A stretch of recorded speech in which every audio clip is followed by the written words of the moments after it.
Hello and welcome to Walk the Walk. I'm Roy Counts. My guest today is someone who has been quite polarizing in New Zealand politics.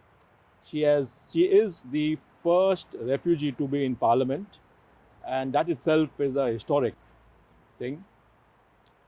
The other thing about my guest today is that had her party been in power, she probably would have been the Prime Minister, and I'll tell you why. Welcome to the show, Golriz. Thank you for having me. Well, Golriz, you actually are spokesperson for 12 or maybe 13 portfolios. That's and right. it's a diverse. You go from defense to trade to education to, is it welfare also? No, it's not No, welfare, courts. but disabilities, immigration, courts, yeah. Wow. And so that would be a portfolio for Prime Minister. It's a lot. I love it. Yeah. So, Golriz, you have, as I said, been quite a polarizing figure in New Zealand politics. You are a first-time MP. You made it into Parliament, after a recount. So, Yeah, after the special votes special were votes counted, were counted. Yeah. Sorry, after the special votes were counted, and you got into Parliament. You were actually a bit known before you got into Parliament for your work in human rights and all that. But what I'm more interested to know is, tell us about your childhood, because we know that you came here as a 9-year-old refugee from Iran, and what I'm trying to get at is, what are some of the influences which has influenced your values?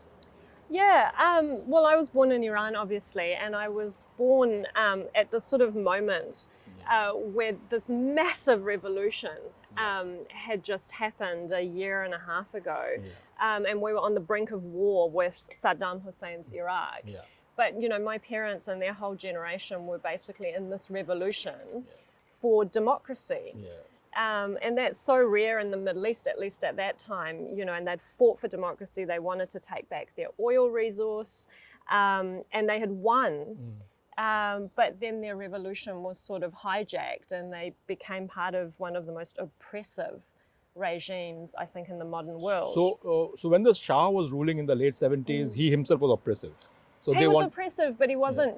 So it was a secular nation, and there was a democracy of sorts, but it was essentially a monarchy. And there was political repression. People would disappear, and they were tortured. And, that existed.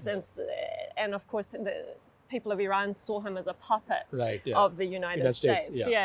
So when your parents took part in the revolution, how did it start turning sour that they had to actually flee from Iran?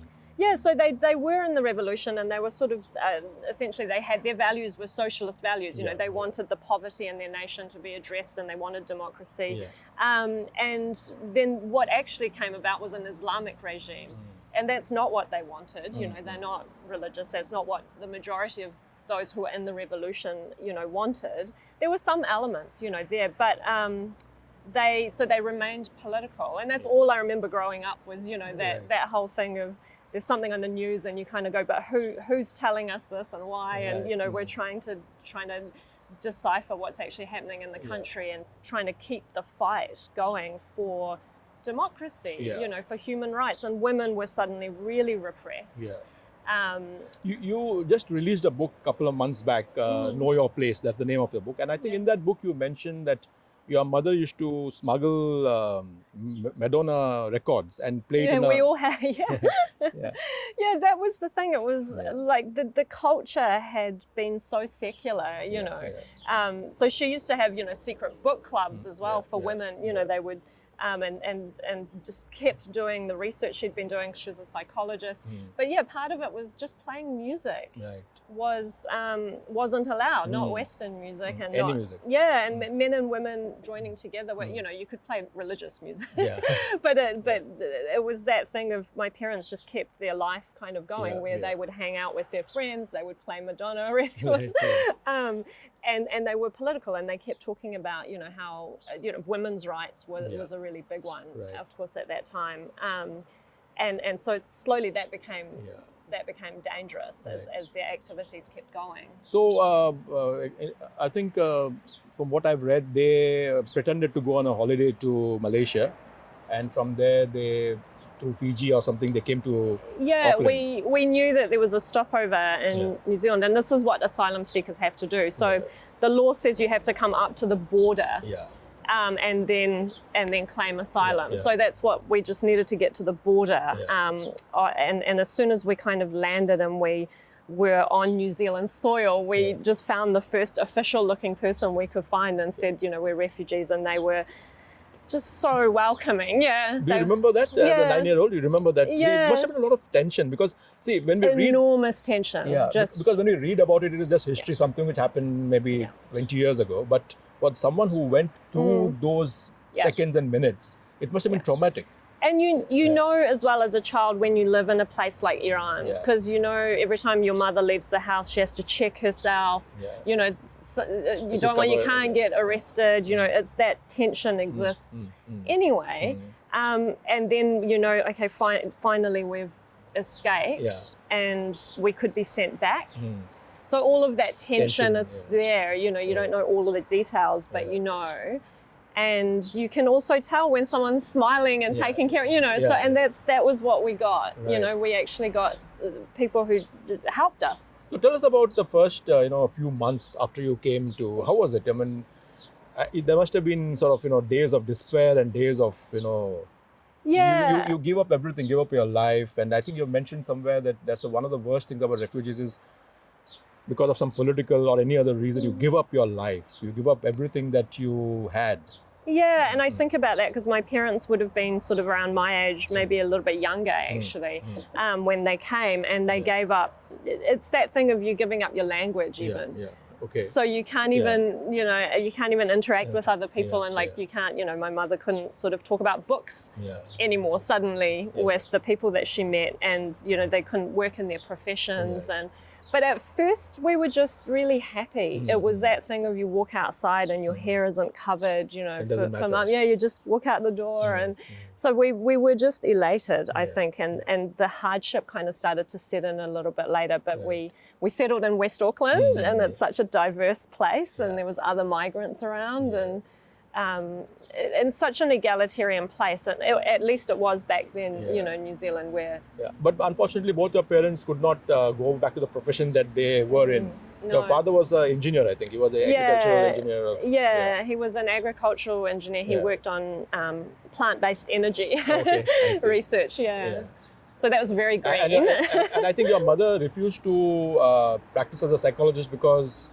The religious exams. So you had to sort of swear allegiance to the religion, and you had to sit the religious exams. And she felt, especially in mental health, that was not ethical. So she didn't work. So were you then sort of influenced by those values? I mean, absolutely. Is that what shaped you? Yeah, absolutely. And I think about that. I went into human rights for that reason, because essentially that's why we left. Was that regime just didn't afford anybody any human rights, and then democracy. And now I think it's so important that we kind of do participate. And in my role, that you push back. When you can and when you see something isn't quite right. So is that what actually influences your decisions? Because you have been quite polarizing and sometimes you have been controversial. You say it as you see it. So is that what has sort of is there some angst in you? I think it's the responsibility. It's the sense of responsibility that somebody lost everything for me and for themselves as well, to kind of be able to participate. And you go into the House of Representatives and as a so-called refugee MP, but it's not enough to just be there. Right. You have to speak the experiences of our communities, and sometimes that's hard for people to hear. Let me ask you a hypothetical question. If you did not have those issues growing up in Iran, let's say you were from the UK or maybe from New Zealand, would your political trajectory have been the same? I know it's a hypothetical question. It is. It's hard to know. I mean, I often think about what I would be like if I was in Iran, and being outspoken there would be a real problem. And I think I kind of see the freedom that I have now as being really precious, and so I treat it that way. And maybe if I was from the UK, for example, I'd be, I'd take it for granted. Yeah, that's right. Yeah. So how did you actually move into to become a Green? I know you had everything, I mean, just to wind back, you studied law in University of Auckland, then you went and did a degree in Oxford. Yeah, that's right. So I studied law and history at Auckland, and I thought I wanted to go into human rights or something like that. So I didn't think about law per se. So I went and interned at Amnesty International in Auckland as well. And it was right around the time that the Ahmed Zawi case was happening. He was an asylum seeker who had, similarly to me, come to the airport, claimed asylum, and he'd been arrested as part of this really unfair law. And so we would go to protests, and Amnesty was very supportive of him as someone who was unlawfully detained or wrongly detained. And what I really remember is, of all the politicians that came, there was no one but the Greens. So it was who supported Ahmed Zawi. So they would stand for that, even against a Labour-led government. So they would say, actually, this is wrong.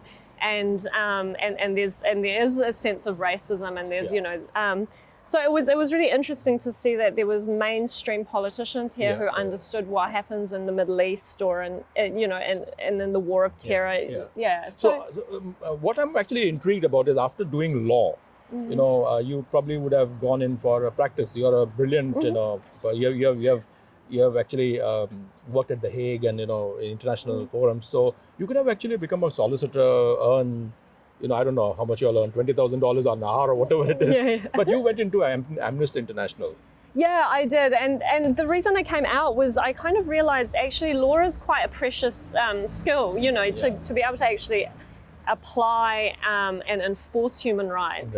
So I wanted to go into the courts and learn to do that. So I became a barrister. I did go into the criminal law and become a barrister for that reason. I see. And that was and I think people don't realize, but the criminal law is really, really the purest form of human rights law that we kind of have in our courts here, where you're standing up every day and you're applying the Bill of Rights Act. You're sort of saying, have the police acted lawfully? Is there prejudice here?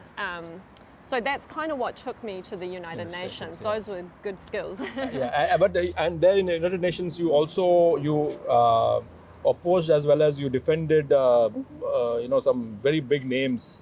For example, I think one of the most controversial cases was when you were interning as a defense attorney for Radovan Karadzic. Yeah, there was that.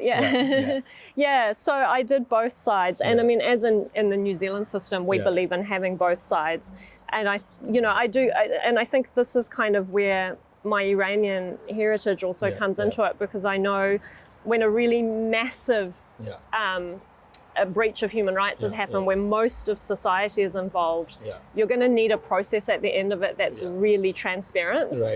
And I want that for Iran. Like, I know that there'll be millions of people on both sides if that regime falls.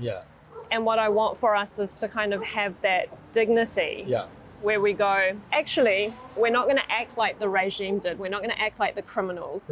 You might be the biggest criminal there is, but we're going to give you a fair trial. And you might be found guilty, and then you can't dispute, so that's really precious to me. And I think that's something which people on the center and center-right may not understand. Maybe I don't. And that's, if a person is a criminal, we tend to, immediately go for the justice, that is the sentence. So when you're talking about human rights and amnesty, talk us through what does that mean, what you just said about giving a person a fair trial regardless of who they are or what they've done. Well, first of all, you've got to establish whether they have in fact done the thing that we've accused them of. And in a domestic setting, that's like, we can clearly see that if the police arrest someone, we don't know if they did it or not. We want to have a trial. When it's at that massive scale where we've seen it on TV, we're just so sure that Milosevic or whoever was guilty, it becomes harder. To hold that thing of, you have to actually have the trial first. But that's the value that we have to hold, because otherwise it's a slippery slope. Then we act like they did, in Iran and somewhere like where I come from, you just round everyone up and you take them out back and they disappear, right? But it's the trial that holds us as separate from that. It's transparent. They get to say their piece. Yeah. The victims get to say their piece, and there's law and it's open. Yeah. So it's kind of, I think it's a precious gift to give a society that's fallen. Yeah. To go from now on, we're not going to factionalize and move forward accusing entire groups of this or that. We're not going to, especially when race is involved, like in Yugoslavia and Rwanda. Right. Those groups will keep fighting for generations unless there's a point where you stop it. Correct. Yeah. So. Golriz, I think we have been talking for a long time in this spot, so let's have a walk. Should we walk? Walk, and then we'll continue our conversation. Great.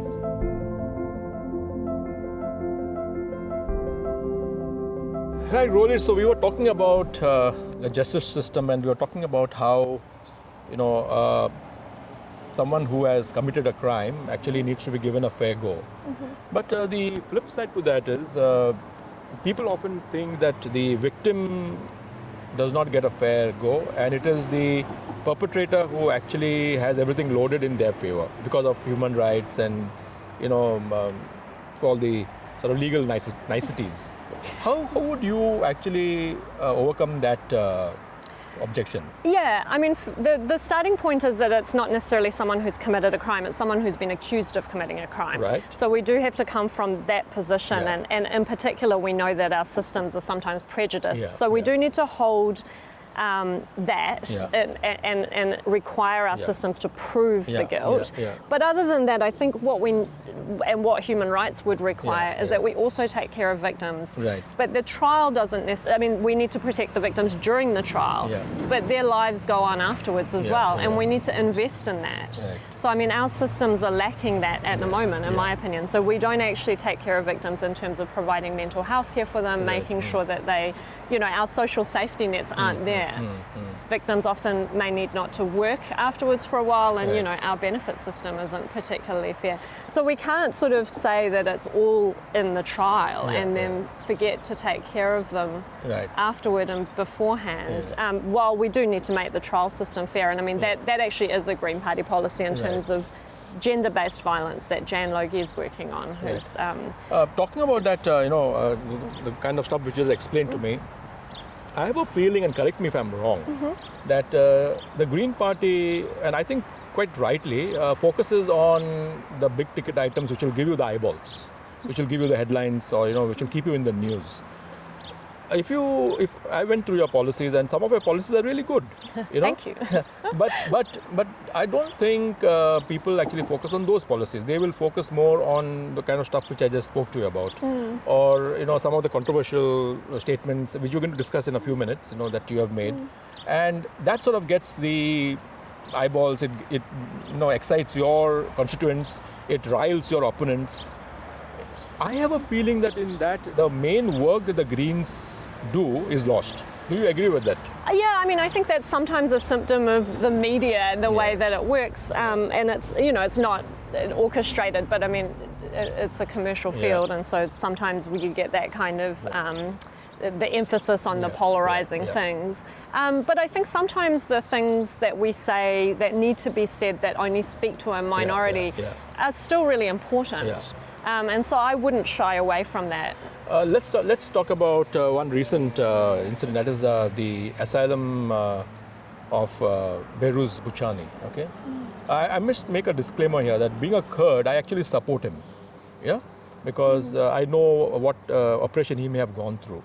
What I don't support is the way he was brought into the country and all of that. But that's not what I'm going to discuss with you. What I'm trying to say is that when you sort of focus on that and then make statements supporting him, it sort of gives you the eyeballs and gives you a lot of bile from your opponents. Yeah, but I mean, for me, being lauded as the first so-called refugee in New Zealand's parliament, when I see people attacking someone who's come from that level of, and we know, know, the kind of oppression that Kurds face and the violence that Kurds face. I know there's a whole nother community out there who is also feeling it. So there's not just one guy, and so we're leaving the points unsaid. The fairness of the situation.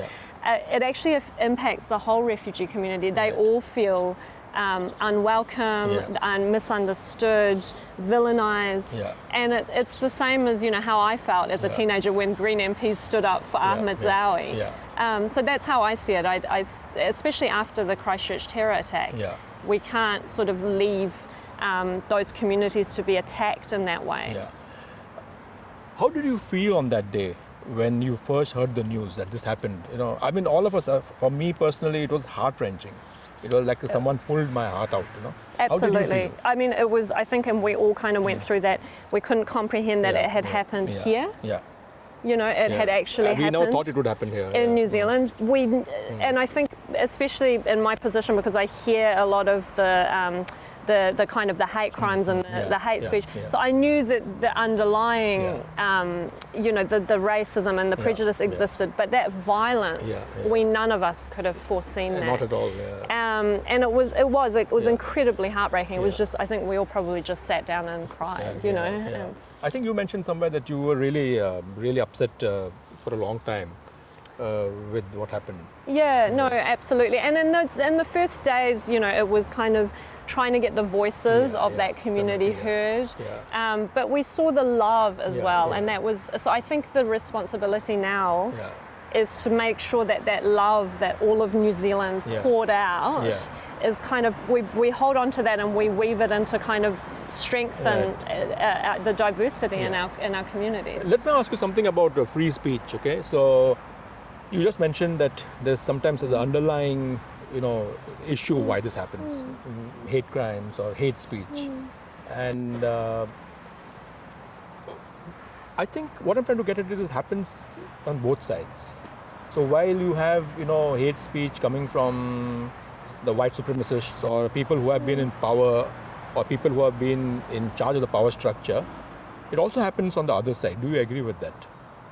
Of course, it happens but I think when you're talking about a community like the Christchurch, they're living peacefully in the community and they're living there. It's different than, I wouldn't say that they also, I don't want to suggest that they were also responsible in any way, but of course there's fundamentalists on both sides. Exactly, absolutely. And what I was trying to get at is, for example, when what's his name, Stephen Molyneux and his, Lauren, whatever her name was, Southern, when they came here, they were stopped from, saying what they wanted to say. They weren't stopped. They weren't given a particular venue. Okay. So, all right. No, but that is a distinction. So, and that's what I want to get at. So, where do you see? Does free speech has a limit or what? I mean, how do you define that? Well, free speech needs to be protected. And I think when we talk about online spaces, when somebody comes in with violence and incitement of a particular kind of aggression, then you actually silence a lot a communities as well. But what happened with those guys, the Canadians that were trying to come here, that's a different question because it's about you have a right to say what you want to say, but do you have a right to be on TV? Do you have a right to be in the town hall? And you don't. You can say it. You can stand here and say it. But you don't have a right to a particular venue or a platform. And that doesn't mean the law is stopping you from saying it. It's just, people didn't want to be associated with that kind of really negative speech. So that's different than, for example, taking down something that's inciting violence online because we're trying to keep everyone safe. And I think we kind of need to think about it in terms of if you wouldn't be allowed to go outside a school and yell, then why can you say it online? So there's safety issues. And my issue is that if you stifle even those extremist voices, what happens is you drive them underground, and that's my fear. From both sides, you see. I mean, there are extremists on both sides, on the left and on the right. So when if the right is in power and they try to stifle the left voices, No, you can't stifle someone for their politics, of course. But if they're, and I mean, the law already exists around what you can and can't say. You can't defame people, for example. You can't, so you can't lie to hurt someone's reputation. You can't incite violence. You can't. So those things already exist. The only question. Because they're safety issues. So that's not about politics at all. It's about whether there's a safety issue. And we all kind of agree that you can't say things that cause harm. But the only question when you talk about hate speech is if the target is a group of people. So we already have all sorts of laws that protect individuals. But can you protect a group? So can you protect, and the thing people point to, and I've spoken to the Holocaust Foundation, for example, is, well, that's what happened to European Jewish community. So can you go and say, all whatever the group is are, terrorists, and we need to, they need to be brought down, and they need to be. So that's the distinction. But it's the only question when we're talking about hate speech is really if there's a community safety issue rather than politics or whatever else. And if they're driven underground, then we also need to, the police do need to monitor that. And I think that's my biggest fear, that, when someone has an opinion, it may be a stupid opinion, he may be a complete idiot, but if he says his opinion openly, at least we know where he stands. But if you, unless he's a rabble-rouser, and he sort of gets people, the question. And gets people behind him to his view, his convoluted or his warped thinking. And I can understand that. So it's incitement. That's the line for hate speech. It's like if you're inciting something that's harmful, then we need to. And it's not. It's not a crime. Like they're not going to go and put you in prison. That's it. They might just take your post down. So that's the other distinction. It's not. It's not something that's Talking about posts, you have been trolled vigorously and violently. I think you have had death threats made to you. Whatever happens, my personal view is that everyone is entitled to their opinion, and you may not agree with the opinion, but that does not mean you want to kill someone, because I come from a country where people are very fiercely political, and the Western liberal politics actually is the best way, the way I see it. That you can agree to disagree. Tell me, how do you manage that when you get these kind of trolls, and you have had security issues, and you had some security guards protecting you? It's a shame when you see that, because as you say, it's having rigorous political debate is something to be really celebrated, and it would be completely fine if people were sort of screaming about our policies and really focusing on that. But when it's not focused on that, when it's focused on the individual, it's race, it's gender, and it's violent.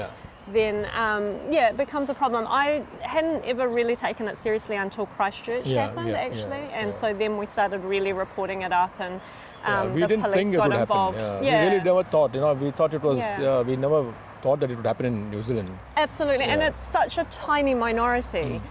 This is it is a really loving, peaceful country. And so I think it was a shock, and it's kind of, now that we know, I think we kind of need to do something about it, but One thing which the right and the centre-right will sort of oppose often is increasing the refugee quota. Now, I know, I'm asking you that because you have been there, done that, gone through it, and you're an advocate. Do you, because the argument which is thrown is that our own people, including our indigenous people, are not, they're not having the best of, everything. Let us look at, inward first. Let us look inside first, and then we can help others. Yeah, absolutely. So, I think that's really, really valid. Like, people are not necessarily having a great egalitarian, equal experience right now, and that's such a shame. And we do have a housing crisis, and we do have a social safety net that's not working for people, and even when you look at traffic congestion. So that's absolutely true, and Māori are worse off than anyone. So that's true, but we also have the lowest top tax bracket of pretty much anyone in the OECD. So we have a lot here, and we're not necessarily investing it right. So, without going into policy, that's kind of what the Green Party's poverty action plan was based on, where you just kind of even if you tax just the top 6% of New Zealand 1 extra percent, you can actually provide a basic income to those who need it at the very bottom. So we definitely need to think about taking care of our own, and we haven't invested in that for a long time. But if we did that, then we could also contribute, internationally. So Golriz, one of the things which I feel the Greens focus on is more the micro issues. So you're looking, for example, something like single mothers who had to who got a deduction in their benefit because they didn't name the father. So that's one of your policies in welfare and things like that. So you talk at micro issues. Am I right in saying that you often miss the wood for the trees, that you don't actually look at the macro issues, the macroeconomic issues, especially because one thing which I find a little uneasy is your policy against drilling for oil, for example. And I do understand that you are a Green Party and you are talking about climate change and all of that. But if we don't, in the current situation, last 100 years, 150 years, industry has been, we have to wait until we move on to a renewable.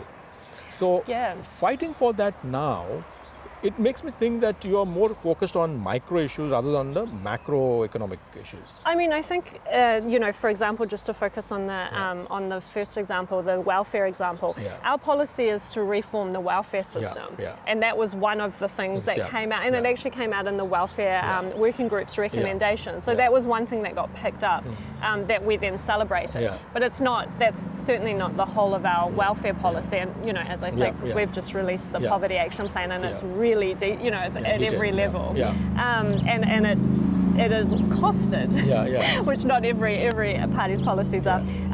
But in terms of drilling, I mean, it's about climate justice, right? As you say, we can't just move immediately and abandon these other industries. We have workers in those industries.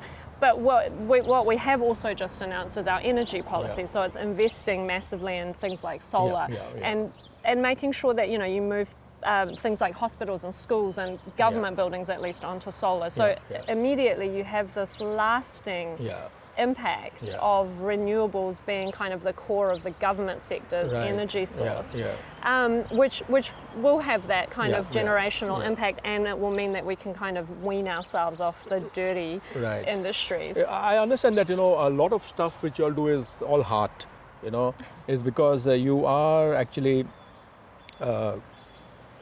concerned about either environment or human rights, but for example, let's take something like the farmers. Now, if you want them to move away from what they're doing now, they can't do it overnight. It will probably take them a decade or so, because it is the entire international economic models on which they're working.